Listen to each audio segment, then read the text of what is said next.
পুলিশকে কিন্তু ভুয়ে ভুয়ে বলে চিৎকার করেছে এবং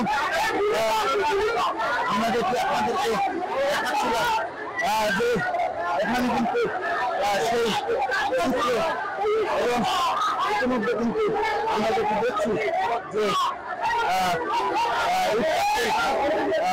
নিক্ষেপ শুরু হয়ে গিয়েছে আমরা কিন্তু একটু নিরাপদ স্থান কিন্তু যাচ্ছি আমরা একটু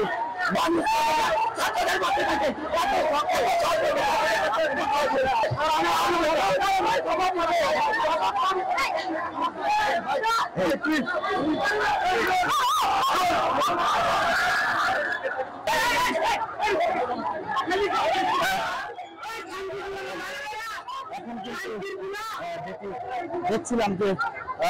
ছাত্ররা কিন্তু এখন বিক্ষুব্ধ ছাত্ররা তারা কিন্তু বলছিলেন যে তাদের